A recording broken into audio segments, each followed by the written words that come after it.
Mental Health and COVID. I am Lara Ashbaugh. I work for University Behavioral Health, formerly known as Truman, and I have been here for about 7 years. Prior to working at University Health, I worked in Springfield, Missouri at a Burrell Behavioral Health. So I've been in community mental health for about going on 17, 18 years, if I want to do math, which I don't always like to do. At University Health, I am a senior projects coordinator, which doesn't tell you much, but what that means I do is I help train new staff, clinical staff. I do supervision, mentoring, a variety of different trainings, and I also do have a small caseload of clients that I carry. So I'm really looking forward to talking about this topic with you guys today. I don't know if anything will be overly new information to you, but I hope you walk away with an idea of kind of what is happening and why, and what we can do to help as individuals and as professionals going forward. So I do have the chat pulled up so that I can answer any questions. Feel free to drop questions in there. I'll do my best to pay attention to that. And I do really like questions and comments. That's one of the challenges with webinars, is I really like that back and forth conversation to have. So feel free, put questions or comments in the chat. I'll do my best to reply or answer as we go. And then this is being recorded. It will be sent out. I'm happy to share my slides. I'm happy to share any of that information. Nothing is secret. And we are doing a live transcript. So if you need closed captioning at the bottom of your screen, you can hit the closed caption button and you'll be able to have closed captioning as well. So hopefully that covers all of our bases, and we will get started talking about mental health and COVID. So a couple of things we're going to talk about. I've kind of taken this from two different perspectives. So one is mental health during a pandemic. So this is mental health in general for as a population, as people, kind of just what it's like to live in a pandemic and what is happening mental health wise in terms of that.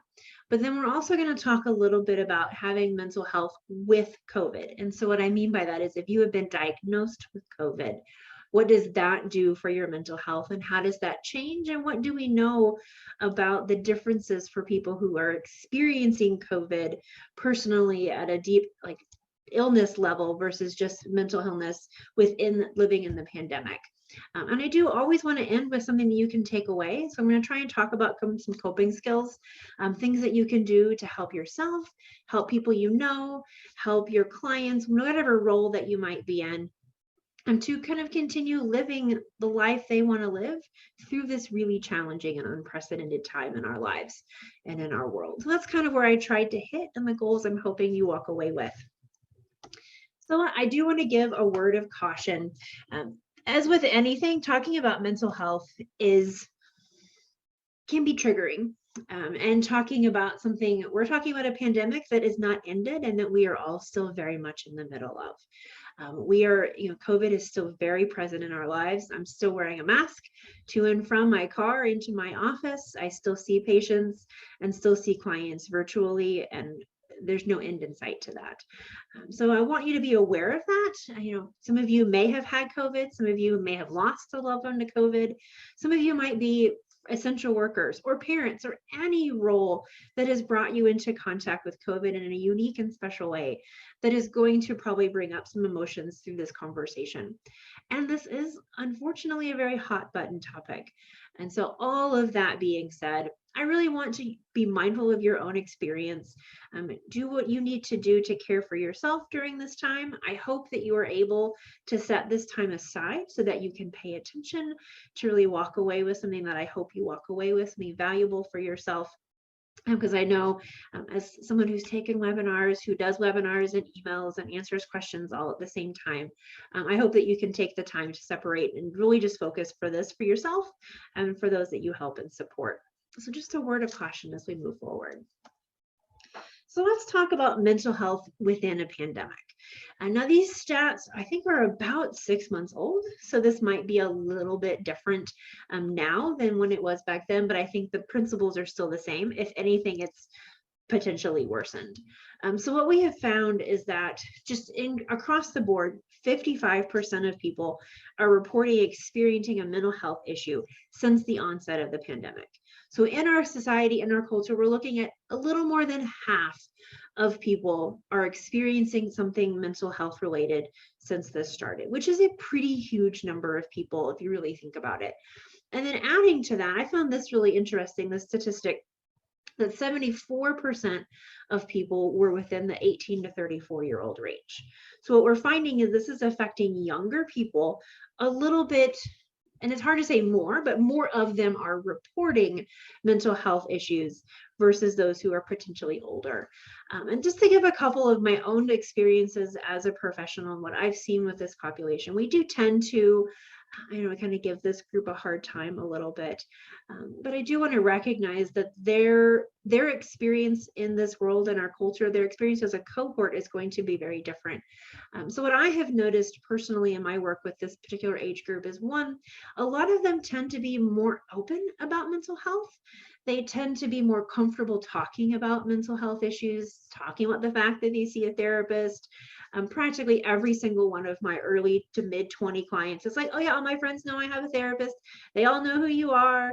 And I tell them that they need to go get their own therapist. It's a much more open kind of cohort than I find with sometimes my older clients that are still, they aren't always open to sharing the fact that they are seeing a therapist or struggling with mental illness. I mean, a lot of them, they'll watch therapists on TikTok. They are much more engaged with their mental health, and they think that's great. That's wonderful that we are moving into a world where mental health can be talked about in the same sentence as cancer or diabetes or other struggles that we have.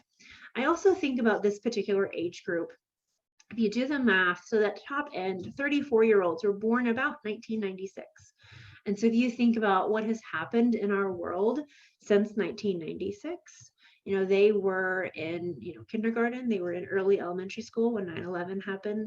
They were in high school and college when we had the housing crisis of 2008.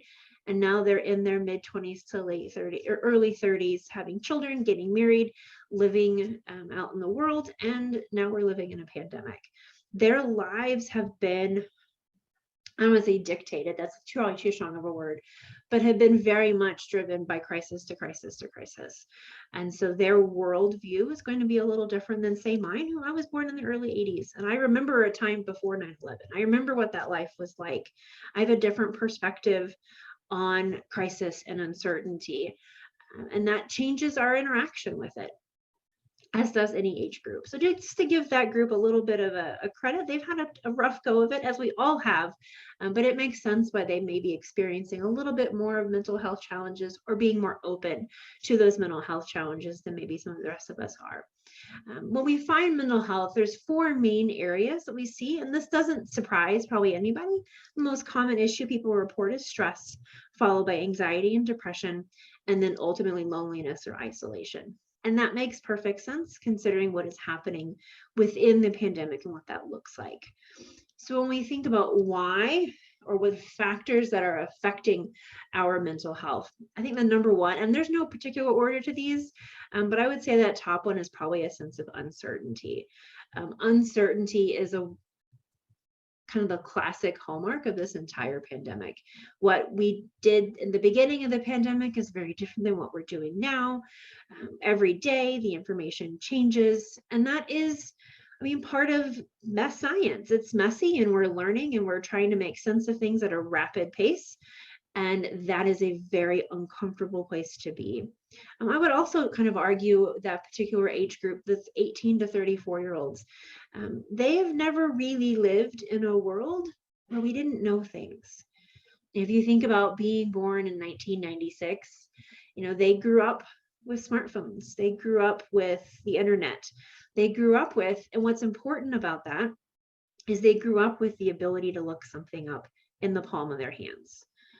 They don't remember a time when you sat around with friends at dinner and, oh, remember that movie? What was the name of that movie? And who is that person in it? And spending 10, 15 minutes debating about this very small fact because no one had the ability to look it up. They could look it up. They know those things. They're able to access that information. They've never really lived in a world where we don't know stuff. that is something that is new to them, that makes them an extra level of uncertainty. And that's part of what fuels our uncertainty, is that we don't know. No one likes to say, I don't know. I want to know. I want to know what to do. I want to know how this is working. And the answer is we just don't have. And that makes us question and doubt, and leads to a lot of some of the other struggles that we have, such as decision fatigue. We get tired making decisions like what peanut butter to buy. We all tend to buy the same kind because we don't want to think about what it takes to make the other decisions. This is what I know. This is what I like. This is what I'm going to buy. So I buy Jif. Somebody else might buy Skippy. And we get decision fatigue over something small like that. And now we're faced with having to make decisions, sometimes life or death decisions, every single day. Do I send my kids to school? Do I wear a mask? Do I go out to dinner? Do I get together with my family for Christmas? Small things that we took for granted as never having to have to make a decision about, we are now having to make a decision about. And as I'll talk about in a minute, people are making very different decisions than ours. So we have this sense of just exhaustion of, what do? I don't know. I'm doing the best I can, and the decision I made today is different than the decision I made yesterday. And does that make yesterday's decision bad or wrong? I don't know. I'm just going forward. So that uncertainty, that decision fatigue is weighing on our mental health. And then there's that grief and loss. So we tend to think of grief and loss in terms of the loss of a loved one. Someone has died. And that is absolutely something many people in this world are experiencing. I have had coworkers who've lost parents. I had a close friend of mine whose friend lost their mom and their dad within a week of each other. I mean, we've all heard the sad sob stories of grandmothers, grandfathers, aunts, uncles, moms, dads, lost either to COVID or a completely, cancer, car accidents. Those things haven't stopped. There's still grief and loss on top of grief and loss related to COVID. But then there's also the grief and loss of what we were expecting to have. I see a lot of clients who are in their early 20s to late 20s. I have a lot of people who are like, I didn't have a high school graduation. I didn't have a college graduation. I was supposed to do this and now I can't, and I live at home. And I was supposed to go here and do that. I had dreams, I had goals. I was leaving town to go live my dream, and I all got canceled. So there's loss and there's grief around those as well. So it is not just losing a loved one. It's also losing what you expected to have in your life, the freedoms you expected to have, the plans you had for yourself. There is loss related to that as well. Changes in routine. We are creatures of habit. We do things the same every time for a reason. And all of us have had changes in our routine. Some more than others, but we can't compare between each other. I have coworkers who stayed in the office and worked in the office the entire time. I have other coworkers like myself who went home and spent a year and a half at home. Both brought unique challenges and changes to routine. Even if you didn't go home, even if you worked in the office, there were still changes in routine. Here in my office, we had to wear masks. There was a time period we were wearing masks all day, whether you were by yourself in your office or not. You had to take your temperature when you came in the front door. You had to sign in. There was a whole series of changes in routine, even around something you had been doing for years, such as going to your office. Myself, I went home, and that was a huge change in routine. It threw everything I thought I knew and understood about mental health and boundaries and separation and maintaining distance out the window. And they were things that happened overnight and things we didn't even take a second to stop and realize. I tell my clients all the time, I realized it took me about, probably a month and a half to I just didn't feel like myself. And I was like, I'm doing the same work. I'm doing the same thing. What's different? And I realized I sit in a certain way when I do therapy. I sit in a certain way when I do supervisions. I sit in a certain way in meetings, and my body would got used to telling myself, okay, this is now your therapist, Laura. Oh, now your supervisor, Laura. Now your coworker, Laura. And it changed, that small change of where I sat and my desk and how things were organized. I was missing those kind of sensory cues of what I was doing. So I was sitting doing therapy, and what my body was like, no, this is friend pose. And it took me a while to realize this is part of my struggle, is that change in my routine. Something as small as the chair I sat in changed how I interacted and what my brain was used to expecting. And now that I'm back in the office, I'll be honest, I kind of miss home a little bit. It was nice to come back, but I got used to that. So even when things go back, it's not the same. And so everything is changing and adjusting.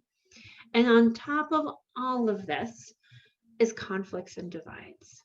There is, we can't even always agree as a society on the facts that we're talking about, let alone the answers and the solutions and the problem-solving steps that we want to take.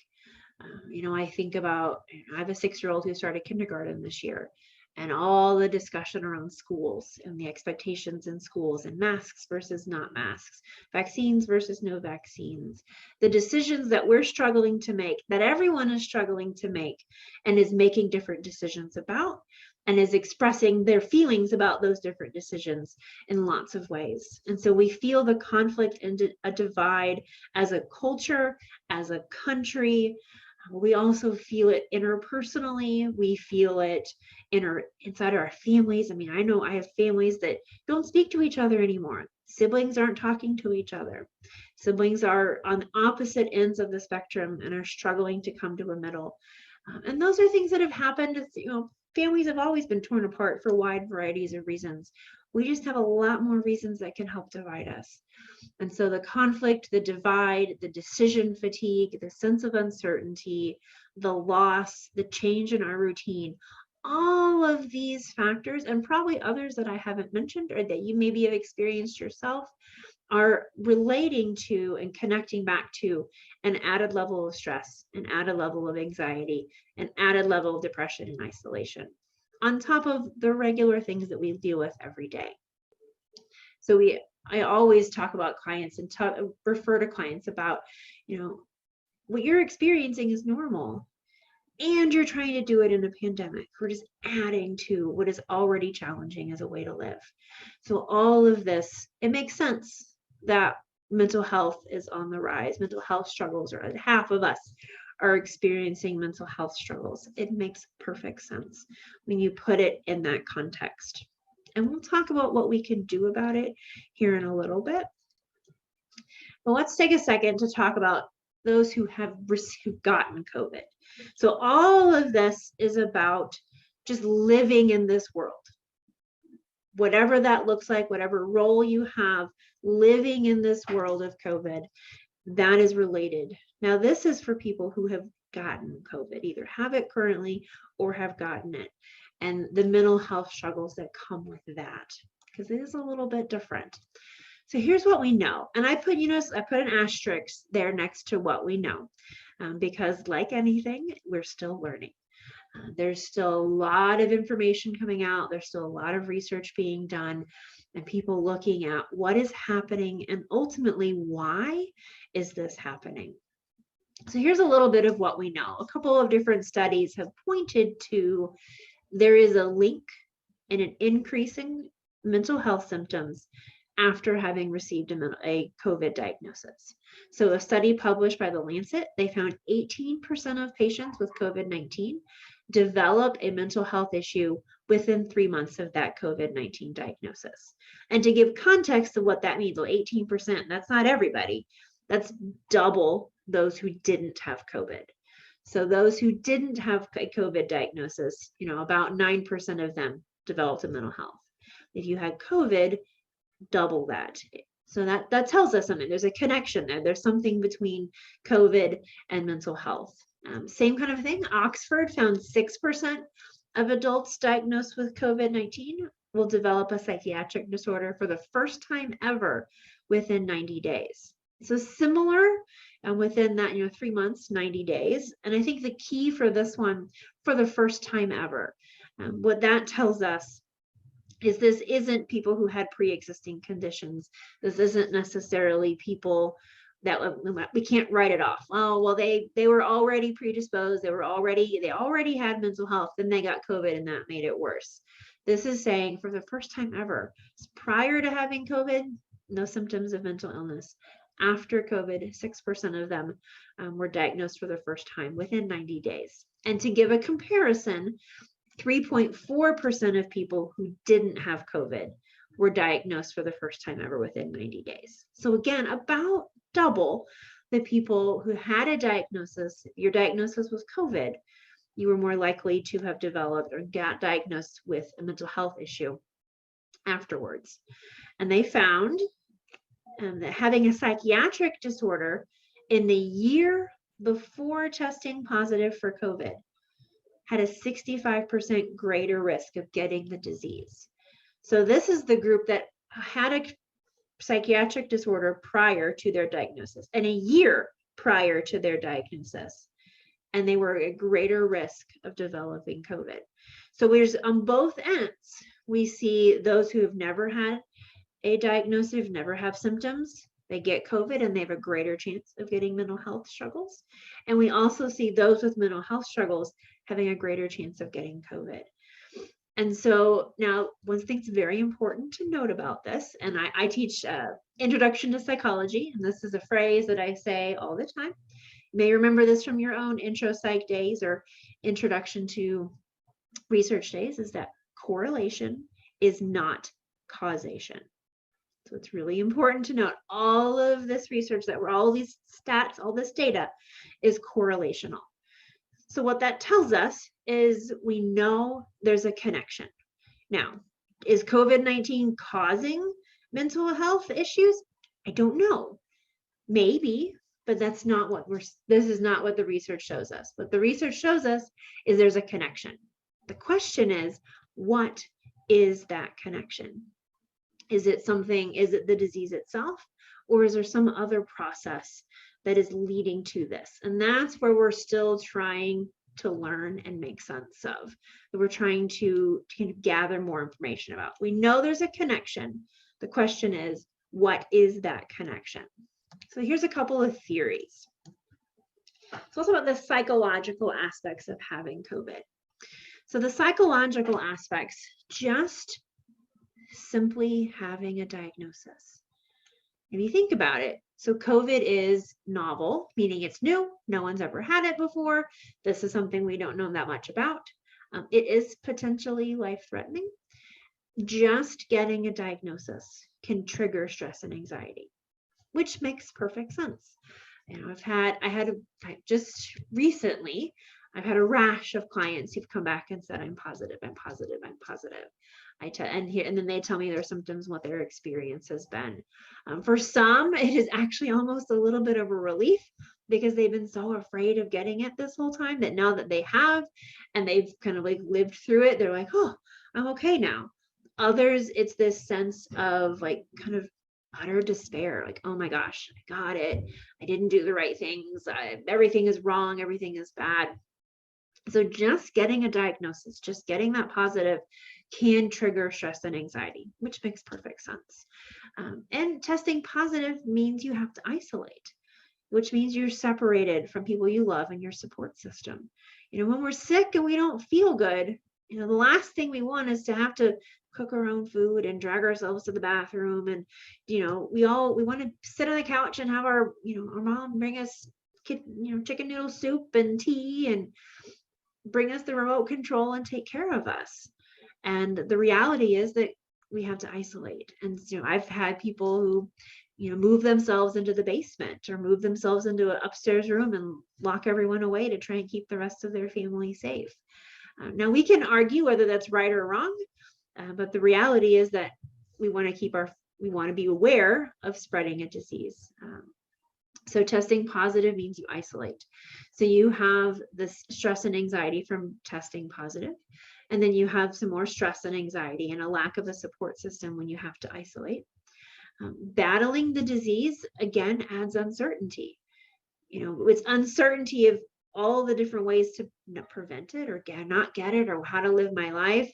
Now that I have it, now what do I do? How long do I stay in quarantine? How long do I isolate? Did I give it to my family? Am I going to be okay? What is this? I can't breathe today. Do I go to the doctor? What do I do? All of that sense of uncertainty coupled with everything else that a person is experiencing. And then there is the group that develops long haul COVID. And we'll talk about more that in just a little bit.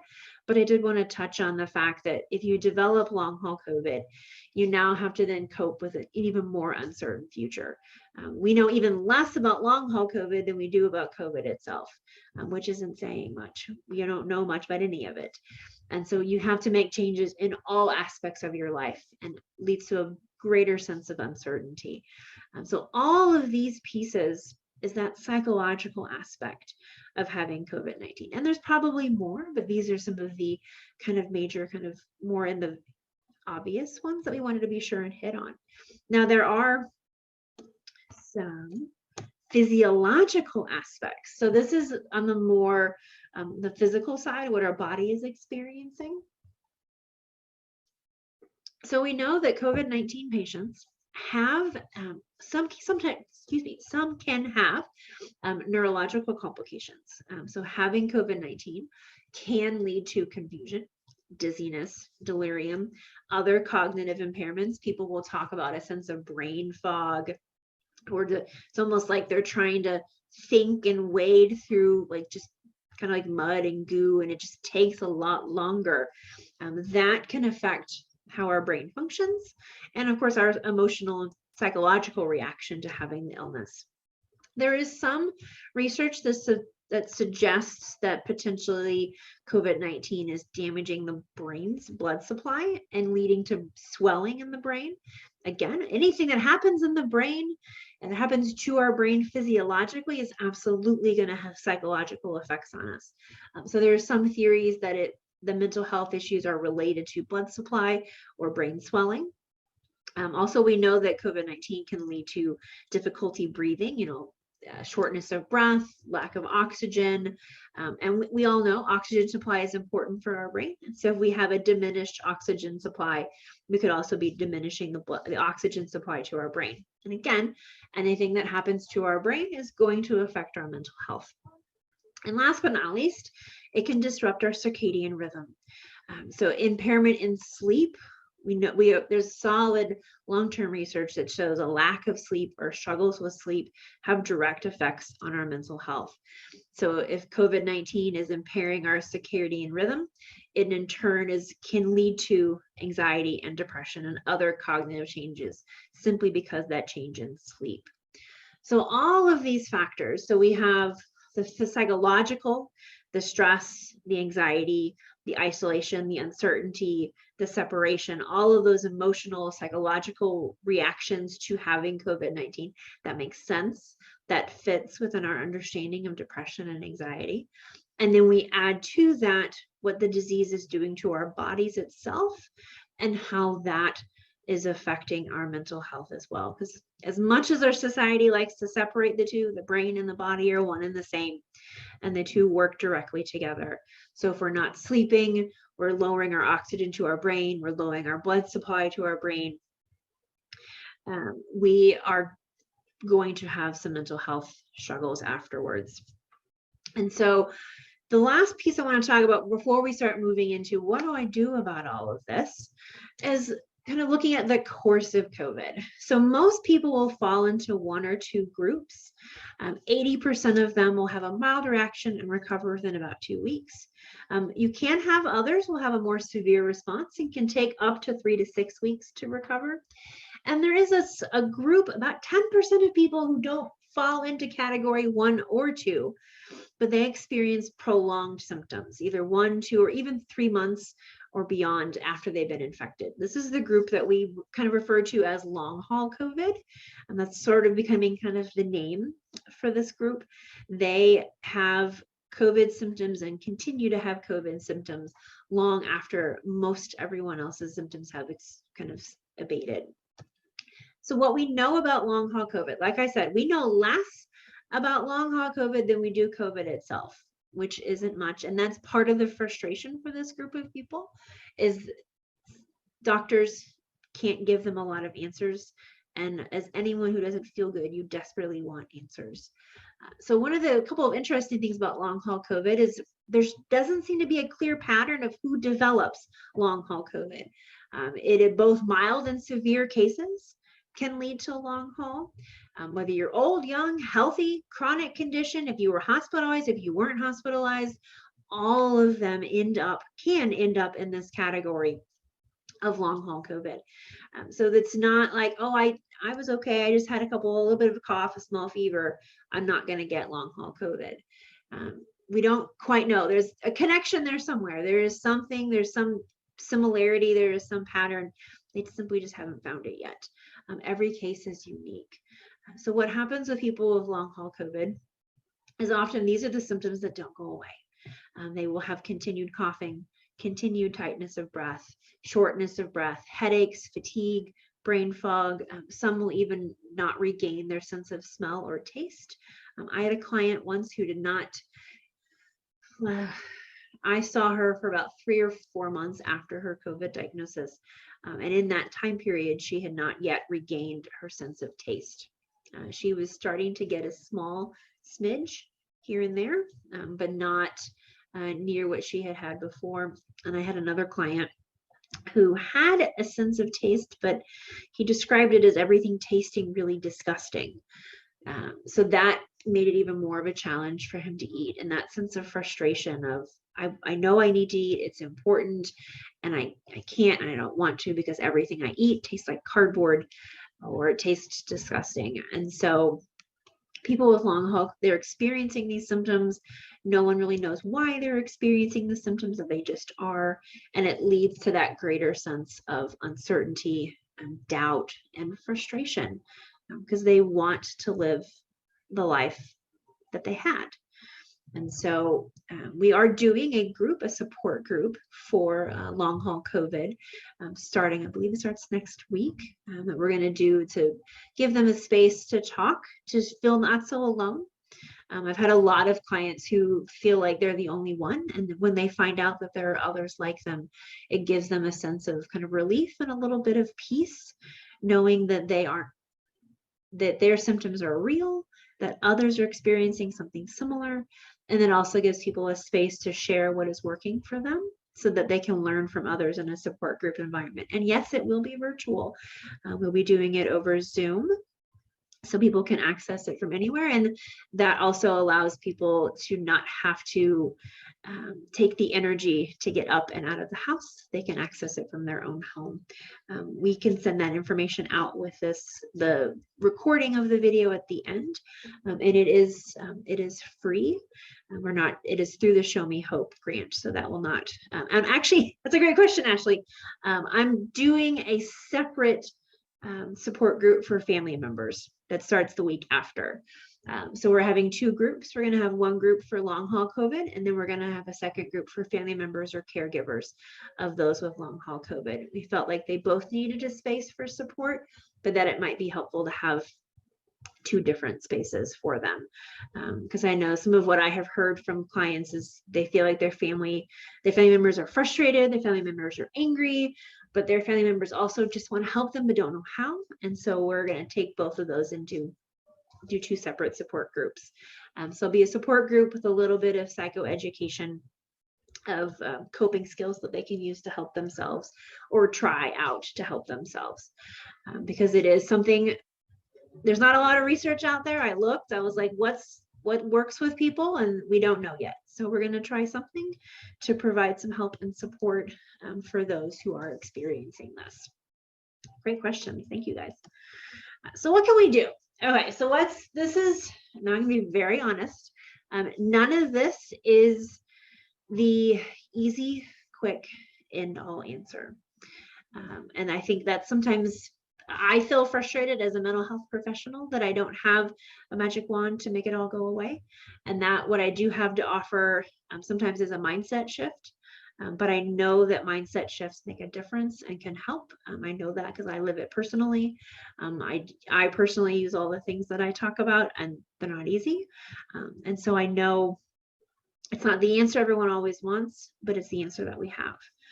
So one thing I want to take a second and really stepping back from all of the statistics and the theory and the debate and the discussion about what and why, if you strip away all of it, if you strip away COVID and uncertainty and long haul, whatever you want to take, strip all of it away, and you get down to the core of what we are experiencing. At the core, we are experiencing fear, anxiety, and sadness. Whatever our situation looks like, whatever our unique set of circumstances or life or choices, at its core, we are afraid. The belief that something or someone is dangerous and likely to cause pain or threat. We are anxious, a feeling of worry, nervousness, unease about an event or something uncertain.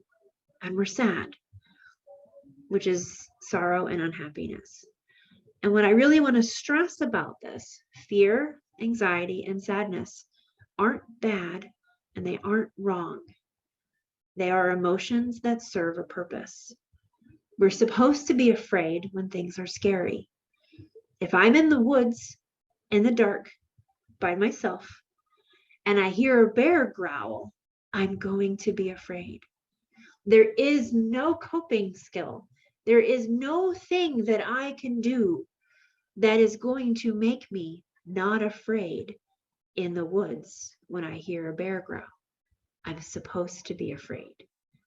That fear is there to warn me to escape, to get away from danger. That's what its job is to do. It keeps fear and anxiety are there to keep us safe. They are our body's check engine light. They are our body's warning sign. They're supposed to be there. Nothing makes them go away. But what we can do, and this is the important part, is we can find a way to live with them. To live in a way that matters to us. To live in a way that serves a purpose for ourselves with these emotions. So part of what we do in the beginning is normalize. Of course. I say this all the time. Of course you're afraid. Of course you're anxious. Of course you're sad. What else are we supposed to feel in this time? I send my 6-year-old to kindergarten every day, and I worry. Is he going to, I'm anxious. I worry, is he going to make friends? Is he going to learn?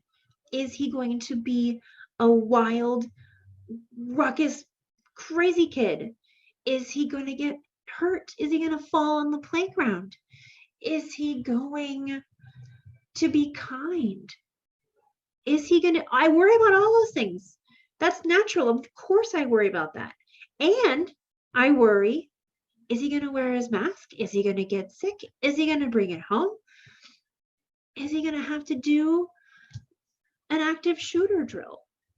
All of those things I worry about. Of course we worry about them. That's what makes this pandemic challenging. We have all of the normal worries and anxieties and fears of life on top of everything else. And so sometimes we need to take a second, step back, and recognize, of course I feel this way. It's okay.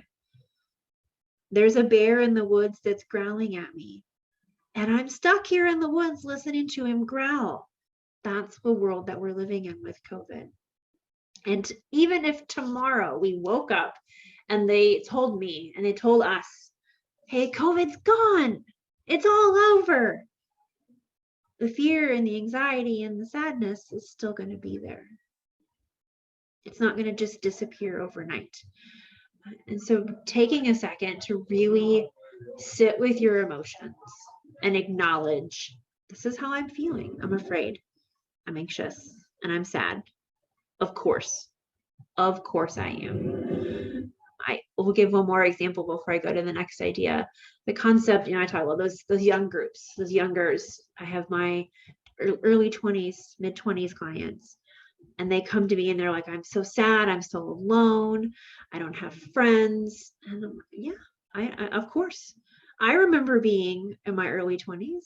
I remember being fresh out of college in my, fancy professional job, and realizing it's really hard to make friends when you're not in school anymore.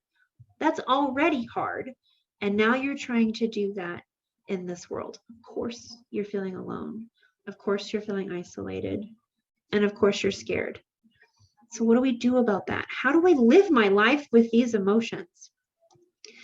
So this particular skill came to me through dialectical behavior therapy, or DBT, which is for those with mental borderline personality disorder and many who've been traumatized. So the idea of radical acceptance, and there's a couple of keys here, is the ability to accept a situation that is outside of our control without judgment. Because oftentimes what happens is we spend so long, so we're afraid and we're anxious and we're sad, and now we're mad. We're mad that the world is the way this is. The world, we shouldn't have to deal with this. This is wrong. This is not okay. And we're angry. And what ends up happening is we suffer because we spend so long yelling at the wall in front of us that there's a wall in front of us, that we don't step back from it and realize that there's another path. Radical acceptance is that other path. It is not, and this is important, it is not agreement or approval. I can radically accept that I have to send my 6-year-old to school with a mask on. I don't have to like it. I can want a world that is different. I can hope for a world that is different, but I can also accept that that is the world I live in. And that is the difference between acceptance and suffering. When I do not accept the world I live in, things aren't, this shouldn't be, it has to be different. I'm yelling at the bear in the woods that he exists, instead of acknowledging, yep, there's a bear, and what am I going to do about it? Radical acceptance is a conscious decision to see things differently. It is an acknowledgement of what is. This is this world. I spend time on Zoom. I spend some days in my home. I spend some days in my office. I wear a mask when I go to the grocery store. I wear a mask to get on an airplane. This is the world I live in. I can either accept it or suffer through my anger and my frustration. Sometimes it is only when we come to terms and accept what has happened that we're able to make the changes needed. So we have this, and radical acceptance is not a one-time thing. Believe me, there are some days where I want to rail against the universe, that I want to just, beat my hands against the wall and be like, why? And there's other days where I'm able to find a place of radical acceptance. This is what is. It is not agreement. It is not approval. It is acknowledgement that this is the world I live in. So ways to kind of tell, a lot of it we can tell from our language. Coping statements. I can control the present moment. I can get through these emotions even though it's hard. I will get through this. What I'm going through right now is hard and it's temporary. I don't understand why it happened, and I can accept that I did. This is what happened. This is the world I live in. This is this moment. And what are my choices? What are my options? What can I do? When I make that conscious choice and I'm aware of that, I get to be in the driver's seat. I'm now deciding where I want to go, rather than sitting in the back saying things like this. It's not fair. It shouldn't be like this. If you ever hear the word should, As we like to say in therapy, you're shoulding all over yourself. It only hurts. It shouldn't be like this. I'm not arguing whether it should or shouldn't be. I'm just saying what is. Debating about whether something should or shouldn't have happened doesn't change the fact that it did. All it does is turn your focus towards the past, and you miss out on the moment that is and the moments that are coming in the future. Why is this happening to me? I can never catch a break. I'm never going to feel okay about this. People shouldn't act the way they do. I shouldn't have to deal with this. You hear that shouldn't, you hear that language, and you're like, I'm not arguing whether you should or shouldn't. That doesn't serve a purpose. That doesn't help me. Debating whether or not those shouldn't, COVID shouldn't have happened. Well, no one's going to argue about that, but it did. I shouldn't have had to cancel my husband's 40th trip to Japan, but I did. And what am I going to do about it today? How am I going to live a life that matters? And so we accept reality, and then we get to move into living a life of values. So we practice radical acceptance by recognizing what is. This is reality. And we accept reality by acknowledging sometimes the basics. I'm sitting in an office in the Crossroads district on a computer. My child is at a school in Lee Summit with a mask. My husband is at home by himself. What is the facts? What is the sensory experience? Accepting that life can be worthwhile, even when experiencing pain. If you've ever met people in hospice, if you've ever met, terminally ill patients, you will find them to be some of the most joyful, lovely people, because they recognize that life is still worth living, because those moments are even more sweet and special to them because they realize they're numbered. Life can be worthwhile even when experiencing pain. Accept things as they are rather than how we want them to be. Because when we accept life as what they are, I can now do something. I can make different choices. Using your senses to ground in the moment. Letting go of the need to control. As a self-prescribed control freak, it's hard to let go. But recognizing what we do have control over and what we don't makes a huge difference in spending our energy wisely. I can't control somebody else's decisions. Believe me, as a therapist, I certainly have tried, and it doesn't work. All I can control is my emotions and my responses, and I can help and support others to live the life they want to live. Let yourself be imperfect and make mistakes. No judgment, no values. No value to this thing. This is not the end all be all thing of ever. I like to joke, and this is a small example of what I'm talking about. I love photography. I love taking pictures. I like documenting my life. I'm a scrapbooker, and I have a 6-year-old. And you can imagine what 6-year-olds are like taking pictures. And I have come to accept that the picture I take is him in that moment. Whether it's him with the goofy face, or him with a smile, or him refusing to stand and smile at all, because he's 6 and he gets to make those choices. And I will tell you, the pictures I love the most are the pictures that are him in that moment, him in the goofy pose. They make me laugh, they make me smile. I find the picture where it's, I made him smile and it looks all pretty. And I realize that that's not him and that's not real. And part of radical acceptance is recognizing this is where we are in this world.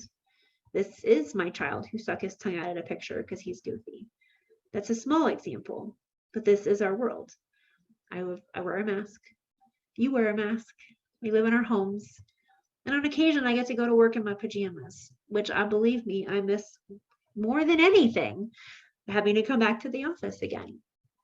Empathy and compassion for others. Everyone else's experience is different. They are having to accept and radically accept something very different than our own. And then stop thinking about how things could have been. and think about how things are. And we'll find joy and gratitude in that, which we'll talk about in a second.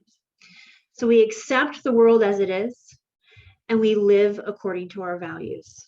And that's putting ourselves in the driver's seat, putting ourselves in charge of things again, and making decisions that matter. And part of living according to your values is noticing and recognizing what they are. Are our values family? I'll say my value was work hard, play hard. For a long time during COVID, I wasn't playing at all. I worked real hard and I didn't play at all. And I realized that was not the life I wanted to live. And so I have found a way, as much as possible, with as much safety and risk taking as I can handle. We found a way to play. And that's what works for me. That's my life. That's my values. I get to make that choice for me. You get to make that choice for you. So recognizing, when do you feel good? When do you feel bad? When do you feel useful? What do you admire in others and what do you dislike in others? Noticing that helps you recognize what matters to you. What are your values? I had a mentor of mine say, what matters to us should be on our calendar. And I was like, oh my gosh, that's so true. I say my family is important, but is my family on my calendar? Certainly not. I need to make time for what matters to me. And then here's a link for a values survey. There's a bunch of them out there on the internet.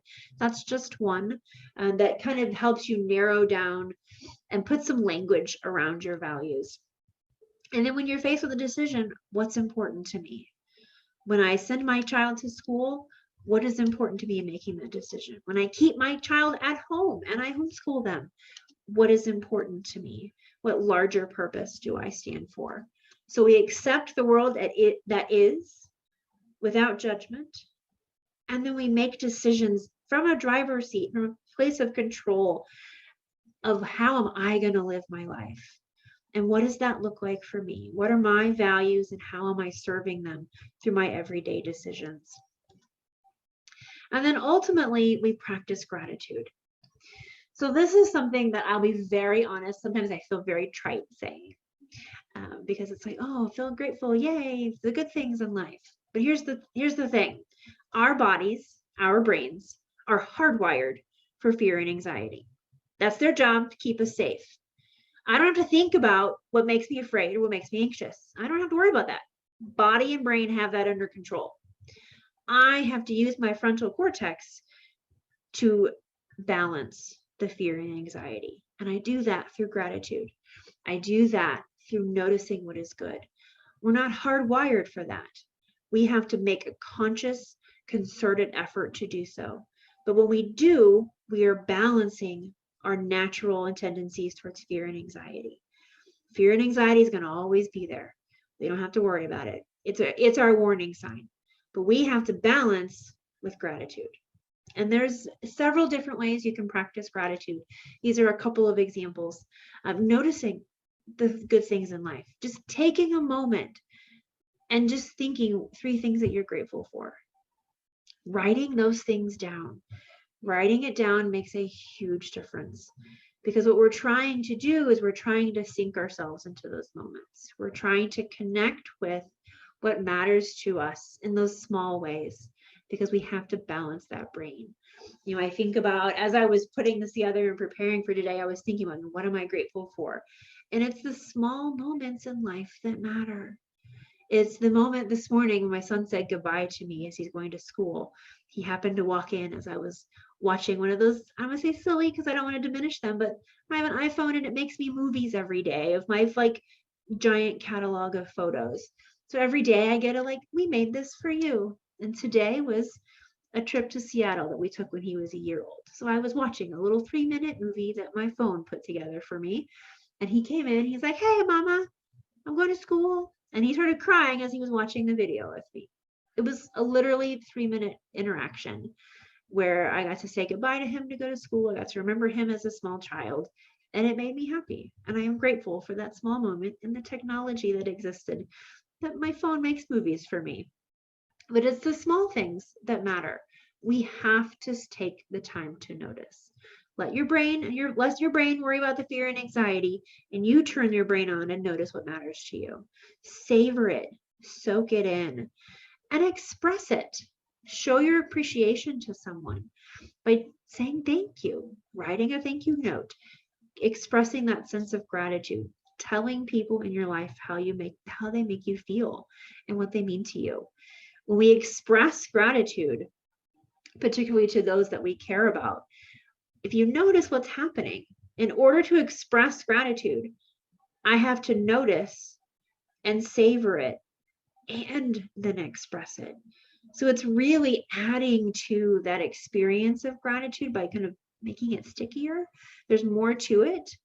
And so that really gives us that core sense of like, this is what matters to me. So some small ways to help: radically accept this is the world I live in. This is my values and how I'm choosing to live within this world. And this is what matters to me, that I care about, that I'm grateful for every day. And those three things together help make every day matter and every day be important and useful and purposeful in living the life that we want to live. So I leave you with two things, those three coping skills. This calendar comes from the Greater Good Science Center. I highly recommend their website. I highly recommend their newsletter that they send out. They are grounded in positive psychology, which is the study of what helps us and what helps us grow and be better, rather than the study of what all is wrong with us. So they publish one of these every month. Just small ways to help encourage you to find a sense of purpose and motivation. So I leave you with this. And then ultimately, I leave you with Show Me Hope. So this is a grant that we have because of COVID that allows us to put on webinars like this and support groups like we're doing shortly. If you're stressed, we have crisis counselors that you can call to help support. And we thank Show Me Hope for sponsoring this webinar.